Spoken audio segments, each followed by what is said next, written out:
अगर वंदे मातरम मैडम कौमियत का मियार है तो फिर सवाल यह है कि हजरत मोहानी की कौमियत क्या थी जिसने इनकलाब जिंदाबाद का नारा दिया? ला इलाहा इल्लल्लाह, नहीं है कोई खुदा सिवा अल्लाह के।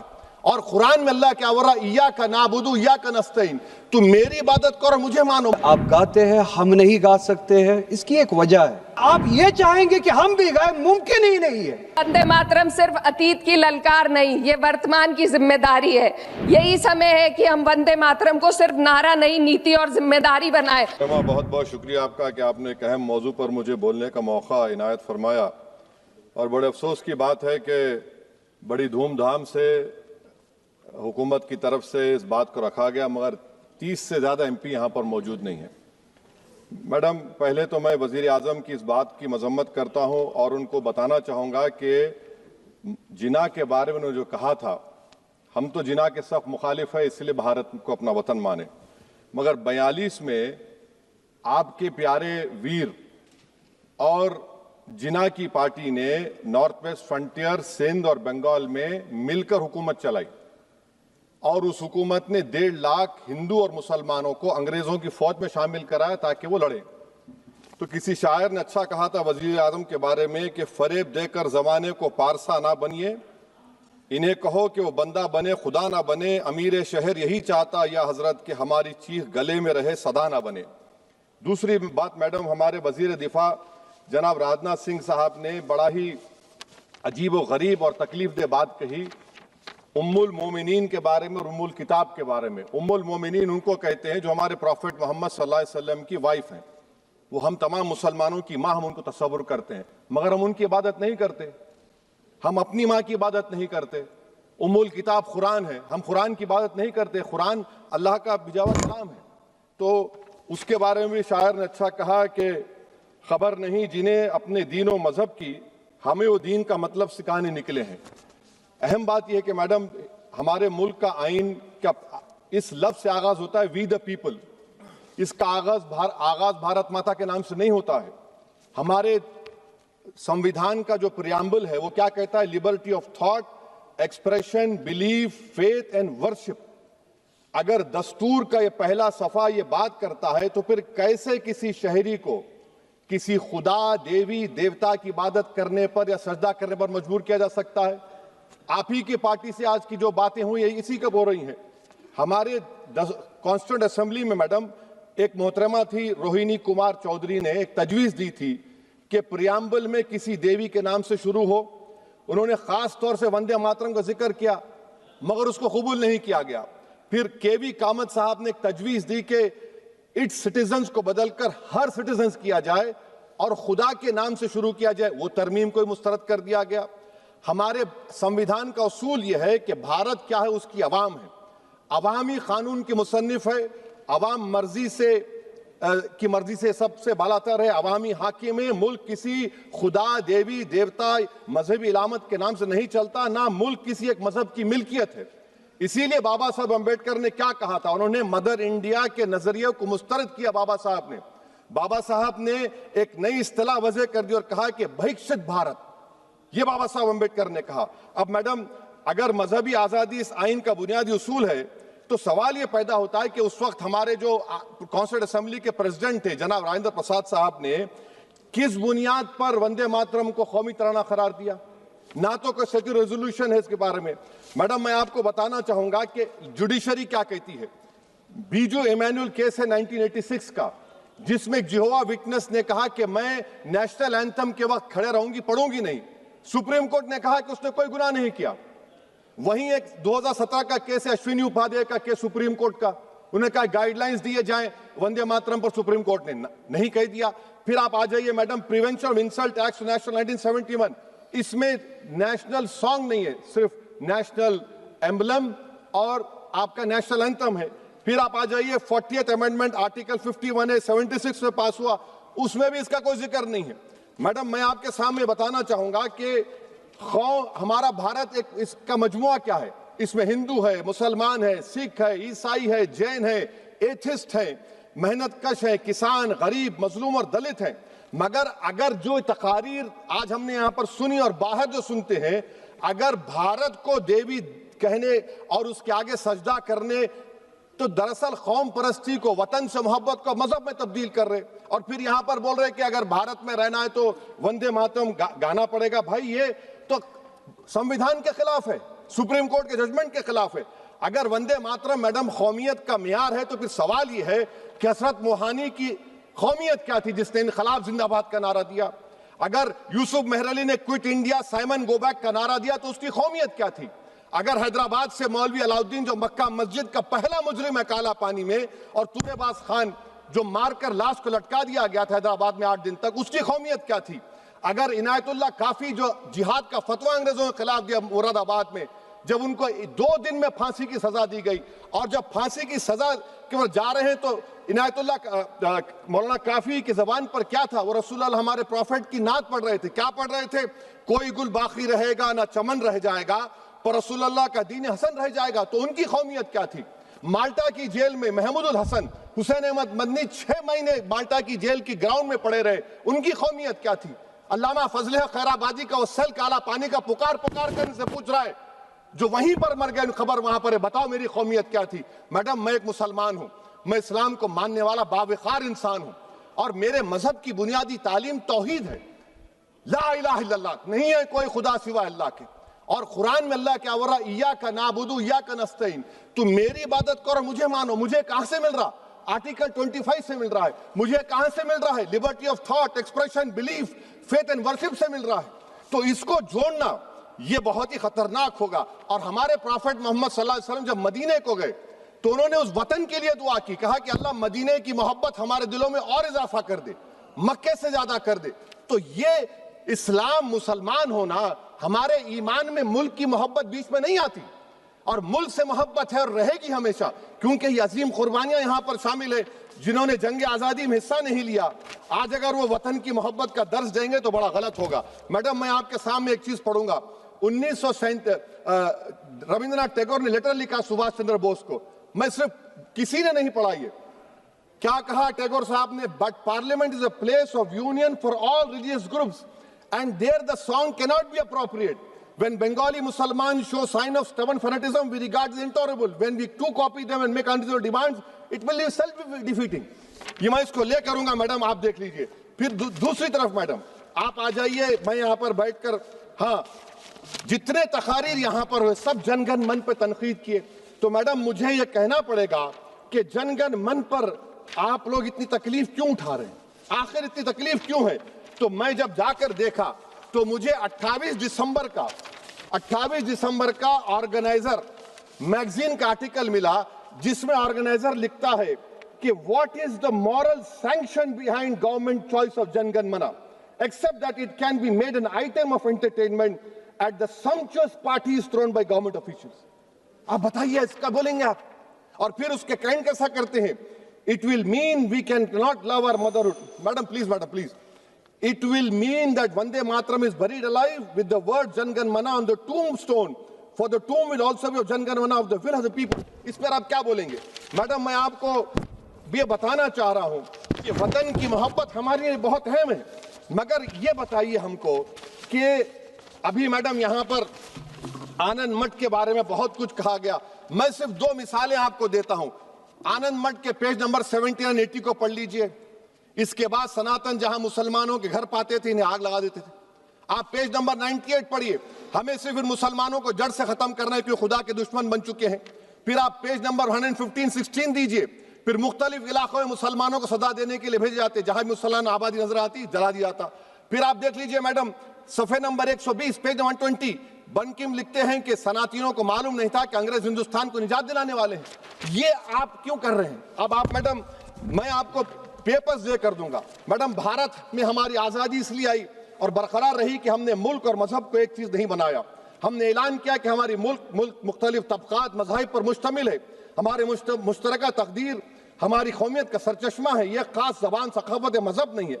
अगर वंदे मातरम का मतन कौम और मजहब को एक बना देता है, अगर हम इसे टेस्ट बनाते हैं वफादारी का, तो फिर मान लीजिए कि यह गांधी, अंबेडकर, टैगोर, बोस और लाखों आजादी के सिपाहियों की सोच को छोड़कर गोडसे की सोच की हिंदू कौमी परस्ताना, मैडम खत्म कर रहा हूं, हिंदू कौम परस्ताना को इख्तियार करेंगे।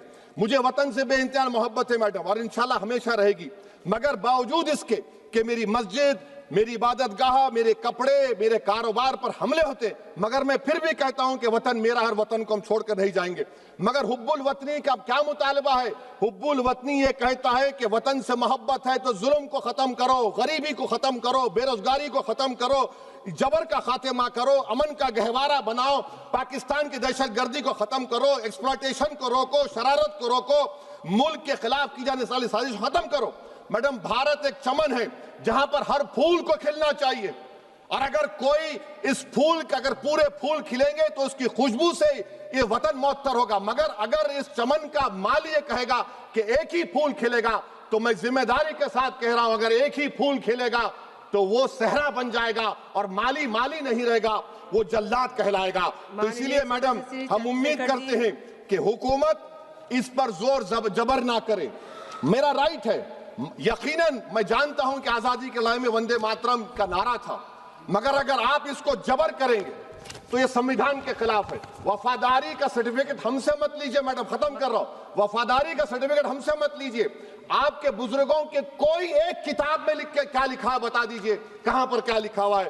तो मैं मैडम, मैं इस शेर पर अपनी बात को खत्म कर रहा हूं मैडम, मैं इस शेर पर अपनी बात को खत्म कर रहा हूं मैडम, मैं अपनी बात को खत्म कर देता हूं मैडम, क्योंकि आप बहुत जल्दी में हैं। कि भारत जिंदाबाद, हिंदू मुसलमान जिंदाबाद, दलित जिंदाबाद, ईसाई जिंदाबाद, आदिवासी जिंदाबाद, जो किसी खुदा को नहीं मानते वो भी जिंदाबाद, और मैडम सब पिछड़ा सब आ गया इसमें। तो हम उम्मीद करते कि इस रूह को आप समझेंगे, अगर आप सिर्फ अपनी आइडियोलॉजी को लेकर चलेंगे। और आखिर में मैडम, जनाब बंकिम चंद्रा साहब के बारे में मैं आपके सामने डॉक्यूमेंट लेकर रहा हूं कि उन्होंने बीए का एग्जाम पास नहीं किया था, 7 मार्क्स से फेल हो गए थे, ये भी रख रहा हूं। तो आप जिसका लिटरेरी जायंट बता रहे ये नहीं है। बहुत बहुत शुक्रिया मैडम चेयरपर्सन, बहुत बहुत शुक्रिया इस डिबेट में हिस्सा लेने के लिए जो आपने टाइम दिया।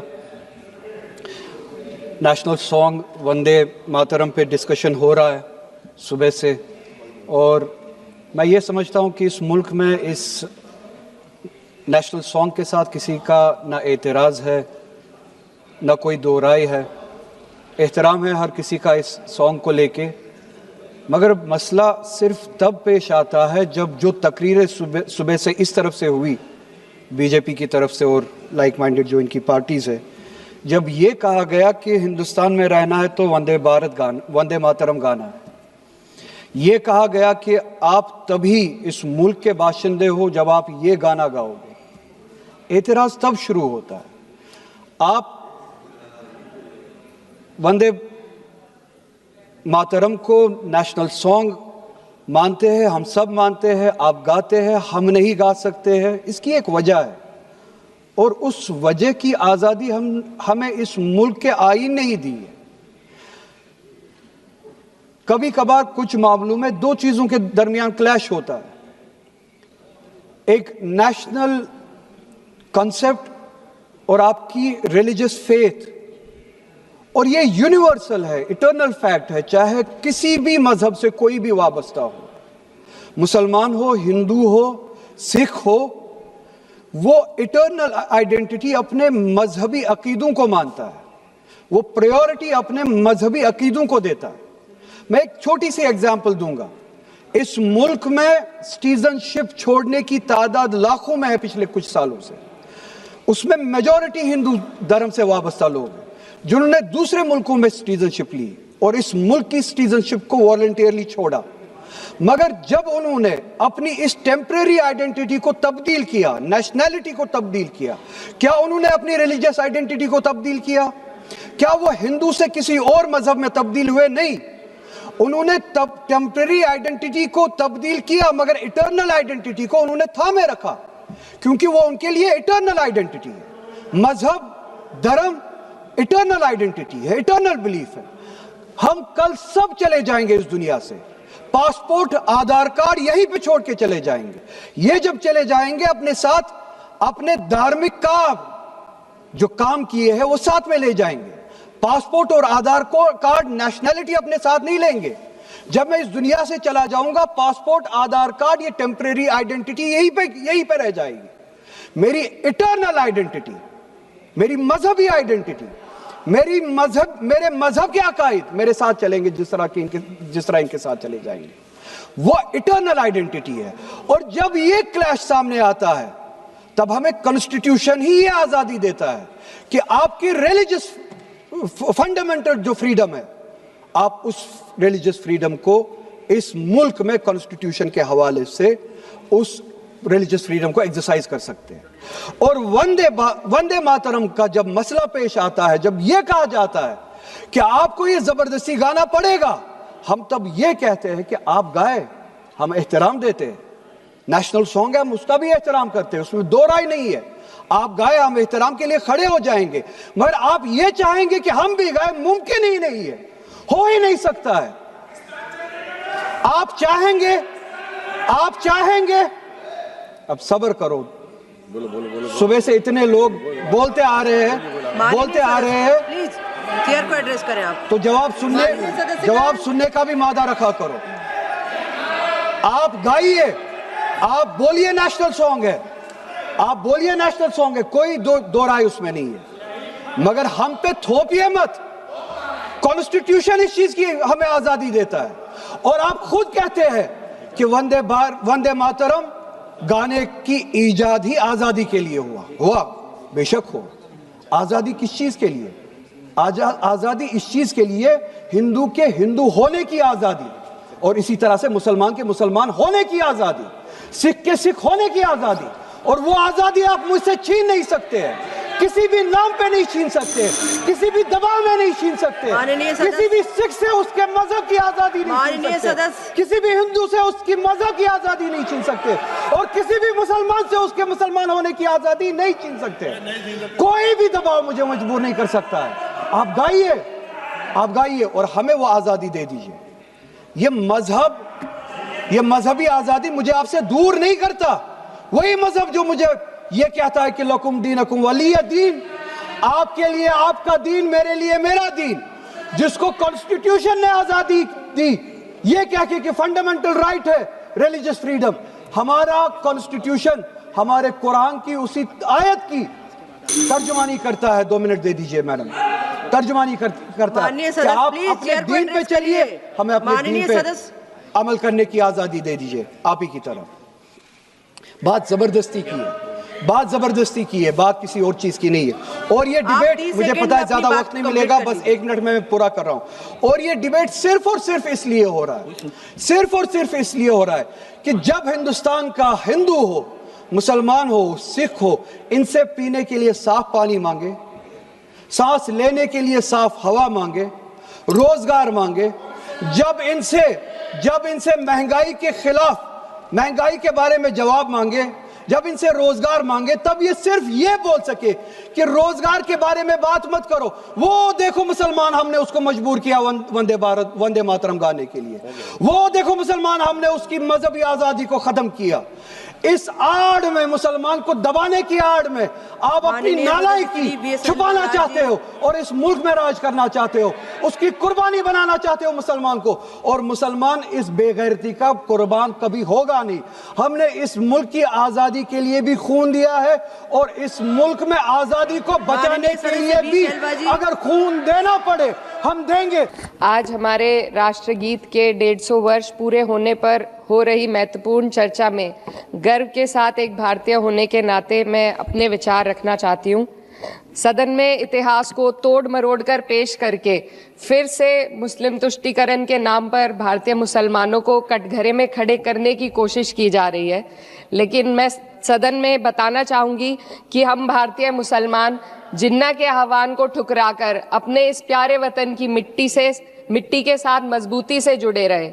हमने महात्मा गांधी, बाबा साहब डॉक्टर भीमराव अंबेडकर, रविंद्रनाथ टैगोर जी, सुभाष चंद्र बोस जी, मौलाना अबुल कलाम आज़ाद, अशफाक उल्लाह खां साहब के विचारों को अपनाया। हम भारतीय मुसलमान इंडियंस बाय चॉइस हैं, बाय चांस नहीं। वंदे मातरम के किन छंदों को राष्ट्रगीत के तौर पर अपनाया जाए, यह फैसला सर रविंद्रनाथ टैगोर और सुभाष चंद्र बोस जी जैसे नेताओं के परामर्श के बाद हुआ। क्या अब हम उन महान नायकों की समझ पर प्रश्न चिन्ह उठाएंगे, उन्हें देश को बांटने वाला और तुष्टीकरण करने वाला कहने का पाप करेंगे? उन महान हस्तियों ने वंदे मातरम के उन छंदों को अपनाया जिन्होंने देश के हर वर्ग, हर धर्म के मानने वालों को एक सूत्र में पिरोने का काम किया। और मैं एक घटना आप लोगों के सामने रखना चाहती हूँ। वर्ष 1998 में उत्तर प्रदेश सरकार के मंत्री रविंदर शुक्ला जी ने स्कूलों में राष्ट्रगीत को गाना अनिवार्य कर दिया था, लेकिन तब के तत्कालीन प्रधानमंत्री अटल बिहारी वाजपेयी जी ने, जो उस समय लखनऊ के दौरे पर थे, उत्तर प्रदेश सरकार के इस फैसले पर नाराजगी जताई और यूपी सरकार ने राष्ट्रगीत को अनिवार्य करने वाले मंत्री को बर्खास्त कर दिया था। अब मैं सत्ता पक्ष से सवाल करना चाहूंगी,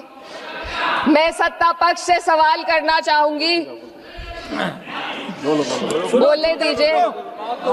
मैं सत्ता पक्ष से सवाल करना चाहूंगी कि जो विजन आजादी के समय के लोगों का था राष्ट्रगीत को स्वेच्छा पर छोड़ने का, उसी का अनुसरण माननीय अटल बिहारी वाजपेयी जी ने किया, तो क्या वे भी मुस्लिम तुष्टीकरण कर रहे थे? जी नहीं, अटल बिहारी वाजपेयी जी राजधर्म निभा रहे थे। देश में सब धर्मों को एक साथ लाना, सबके जज्बात का एहसास करना ही सबसे बड़ा राष्ट्रवाद है। माननीय अध्यक्ष महोदया, आज हमें वंदे मातरम के असली भाव को समझना जरूरी है। यह गीत तो देश के जल, जंगल, जमीन, हरियाली और निर्मल हवा की वंदना को समर्पित है। यह भारत की जन जन की मंगल कामना करता है कि भारत का हर नागरिक स्वस्थ रहे, सुरक्षित रहे और सम्मान के साथ जी सके। सुजलाम सुफलाम का अर्थ है, सुनिए, ऐसा देश जहां स्वच्छ और पर्याप्त जल हो, जहां नदियां जिंदा हो, बहती हो, जीवन देती हो। अध्यक्ष महोदय, लेकिन अब जरा यमुना का हाल देखिए। दिल्ली प्रदूषण नियंत्रण समिति की 2025 की रिपोर्ट बताती है कि यमुना के कई हिस्सों में बीओडी स्तर 127 mg पर लीटर है तक पहुंच चुका है, जबकि किसी जीवित नदी के लिए ये 3 mg पर लीटर से कम होना चाहिए। ये सिर्फ नदी का संकट नहीं है, ये किसान का संकट है। नमामि गंगे के नाम पर हजारों करोड़ रुपए खर्च हो गए, लेकिन सच्चाई ये है कि आज भी गंगा और यमुना के किनारे किसान मजबूरी में उसी जहरीली पानी से खेती कर रहा है। वही जहर अनाज में उतरता है और वही जहर किसान की जिंदगी को धीरे धीरे खत्म कर देता है। अध्यक्ष महोदय, जब पानी जहर हो जाएगा तो सुजलाम कैसे होगा? जब किसान बर्बाद होगा तो सुफलाम कैसे होगा? मलयज शीतलम, मलय का अर्थ है मलय पर्वत से बहने वाली ठंडी, सुगंधित, चंदन जैसी हवा जो जीवन देती है, बीमारी नहीं। आज मैं इस सदन से पूछना चाहती हूँ, क्या आज के भारत की हवा मलयज शीतलम है? नहीं अध्यक्ष जी, बस संसद से बाहर कदम रखिए, एक गहरी सांस लीजिए। ये चंदन की महक नहीं, ये जहर है जो आपके हमारे फेफड़ों में उतर रहा है। दुनिया के 20 सबसे प्रदूषित शहरों में से 13 भारत में है।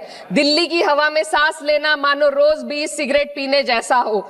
भारत हर साल सर्दियों में जहरीली हवा के प्रकोप में घिर जाता है। AQI गंभीर स्तर पर आ जाता है। ठंडी हवा का सपना अब गैस चेंबर की हकीकत बन चुका है। हम वो देश हैं जहां सरकार प्रकृति पर बने गीत का मान मर्दन तो करती है, पर उसी प्रकृति, जंगल, हवा, पेड़ को बचाने वाले कानूनों को धीरे धीरे खुद ही खत्म कर रही है। ये है आज के हमारे मलयज शीतलम की अफसोसजनक सच्चाई। अगर हम हवा को साफ नहीं कर पाए तो न सुजलाम बचेगा न सुफलाम बचेगा। माननीय अध्यक्ष महोदया, सस्य श्यामलम का अर्थ है ऐसा देश जहां उपजाऊ जमीन हो, जहां खेत फसल से भरे हो और किसान कर्ज और निराशा में न डूबा हो। आज किसान सिर्फ मौसम से नहीं लड़ रहा, वह प्रदूषण, नीतियों की बेरुखी और सिस्टम की नाइंसाफी से लड़ रहा है। एक तरफ कॉर्पोरेट के लोन माफ होते हैं, दूसरी तरफ किसान को उसकी वाजिब MSP भी नहीं मिल पाती है। आप ग्लोबल सुपर पावर बनने की बात करते हैं, लेकिन हमारी पर कैपिटा इनकम दुनिया में 136वें नंबर पर है। हम अपने छोटे पड़ोसी देश से भी पीछे हैं। हमारे लोग $2,500 तक भी नहीं कमा पा रहे एक साल में, और जिन अरबपतियों की ये रक्षा करते हैं वो इतना पैसा 1 सेकंड में कमा लेते हैं। आज वंदे मातरम को बुनियाद बनाकर राजनीति की जा रही है, लेकिन जमीन पर जंगल पूंजीपतियों को सौंपी जा रही है। आदिवासियों को उनके घरों से उजाड़ा जा रहा है। मातरम में जो मात्रा माता है वे सिर्फ मातृभूमि की वंदना नहीं, वे इस धरती की हर नारी, वे इस देश की हर बेटी, हर महिला के सम्मान की बात भी करता है। लेकिन आंकड़े अगर आप देखेंगे, एनसीआरबी की हाल की रिपोर्ट के अनुसार, मैम के अनुसार देश में हर वर्ष लगभग 30,000 से अधिक बलात्कार हो रहे हैं। यानी एक दिन में 80 से अधिक महिलाएं यौन हिंसा का शिकार होती हैं। और ये सिर्फ दर्ज मामले हैं। जब जम्मू कश्मीर की एक बच्ची हिंसक अत्याचार का शिकार होती है, जब सत्ता से जुड़े लोगों पर आरोप लगते हैं और कार्रवाई वर्षों लटक जाती है, जब उन्नाव की पीड़िता लखनऊ के दरबार में इंसाफ को लेकर अपनी जान देने पर आमादा होती है, जब बिल्किस बानो के अपराधियों का सरकार के लोग द्वारा स्वागत किया जाता है, तो ये घटनाएं वंदे मातरम की आत्मा पर चोट पहुंचाती है। मैं अध्यक्ष महोदया बस यही कहना चाहती हूँ अपनी बात को अंत में रखते हुए कि वंदे मातरम सिर्फ अतीत की ललकार नहीं, ये वर्तमान की जिम्मेदारी है। ये आत्मा मंथन की घड़ी है। यही समय है कि हम वंदे मातरम को सिर्फ नारा नहीं, नीति और जिम्मेदारी बनाए। और अपने जज्बात को मैं आलमा इकबाल साहब के तराना-ए-हिंद के साथ इस सदन में रखना चाहती हूँ कि सारे जहां से अच्छा हिंदुस्तान हमारा, हम बुलबुले हैं इसके, ये गुलसिता हमारा, मजहब नहीं सिखाता आपस में बैर रखना, हिंदी है हम, वतन है हिंदुस्तान हमारा।